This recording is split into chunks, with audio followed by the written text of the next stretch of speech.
Hey everybody, welcome back. So I've been trying to figure out how to get the brand out there and widen our audience, and I've noticed how many views online gaming gets, so I figured, what the hell, let's give this a try. That's enough of that.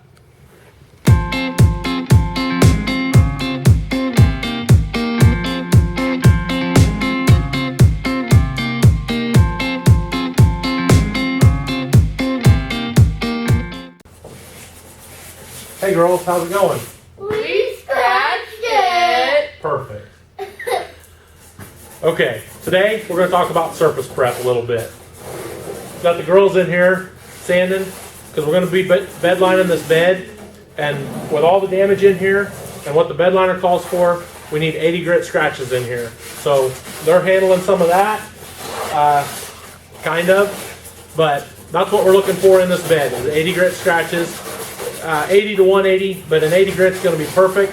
With all the damage we have in here, it's going to be better to be more scratch than less, so we're going to go that way and work with 80 grit. And then once they're done and we think we're 100%, then we're going to go in here with a brand new red Scotch-Brite and hit everything one more time, and because we want to make sure we've got 100% adhesion for that bed liner. A bed liner peeling, there's nothing worse than that. So we're going to make sure from right now that we're not having adhesion problems. And that's going to be, you know, again, guys, this is something I preach in every episode. We got to do the right things right now to make it work and make it last. So 80 grit in here because we're going to be going with a real coarse bed liner, so that's perfect.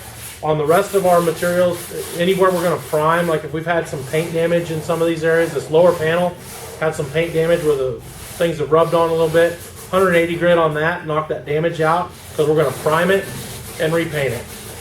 On our bed sides, again, you know, our body work finished out at 180 because our primer is going to bite good into that 180, and it's not going to leave too much scratch, leaving too much work for that primer to fill. Because any big scratch you leave, your materials are eventually going to shrink and you're going to see those scratches. So we want to avoid that right now. Finish everything out at 180, 320, somewhere in there, depending on what you're doing, and we're going to prime that, and it's going to work really nice for us. On our panels, like the front of our bulkhead up here, we're going to respray it just to get some fresh white clean paint on it, and surface had no problems with it. And so with that piece, I just used a cleaner and some red Scotch-Brite. You can use Comet and water if you want, or a general purpose cleaner or something like that to get all that. You want to make sure it's clean and scuffed up good. So we went with a red Scotch-Brite and a general purpose cleaner is how I did this one. Again, you got some other options. You can do it dry if your panel's clean already. So we went that way. Now as far as primers go, I'm not going to talk too much about product brands and things like that, because what's available to me is going to be different probably than what's available to you. So go visit your local paint jobber and talk to them about, you know, what materials they've got available and what you're doing. They're going to be able to put you online with some good products. With as much bare metal as we're going to have on this, direct to metal is a big thing. Whether that's an epoxy primer or an etching primer or something along those lines, that's what you're going to be looking for, is a direct to metal product. And with a surfacer, you're also going to need for your finish work. So those are things that you want to look for. Again, go talk to your local guy or something. You know, they'd be best to put you in line with what they have available, so you can get the product right there off the shelf, and you've got a little support to back you up with your product. If you have problems down the line, you can say, this is what I've done, and they can help you figure out your problems. But again, just follow the instructions. Most of the products you're going to be able to buy are going to be decent products. So you just want to make sure you're putting good product on it and doing the right prep work.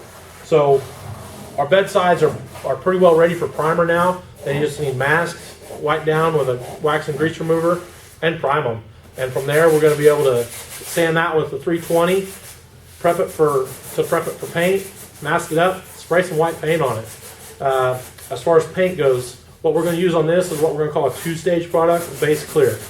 So we're going to have, once it's prepped, our primer's prepped and masked, we're going to spray a sealer, which is going to be good for hiding any final scratches, or if you have a cut through, a sealer is going to be good for that. And then we're going to spray a white base coat, and then we're going to spray clear coat on it. Another option, especially for a white work truck, would be a single stage, which would mean that your color and gloss is all in one thing. You spray white paint on it and you're done. For us, we're going to be doing it in 2 stages because that's what I'm used to and it's what I like. It's going to be the best product for my personal application. But again, guys, go talk to your local jobber, your local paint store, and they'll be able to line you out on what kind of products they've got. There's going to be different price points and things like that. Just let them know more what you're looking for, and they'll be able to line you out with a product. So hopefully you guys have some good help. Mine's good, but they're pretty weird. But you work with what you got to work with. So for now, we're just going to keep moving on getting this bed prepped, and catch up next time. Hopefully we'll be ready for some primer and paint and bed liner pretty soon. You'll find yourself your next project And get dirty.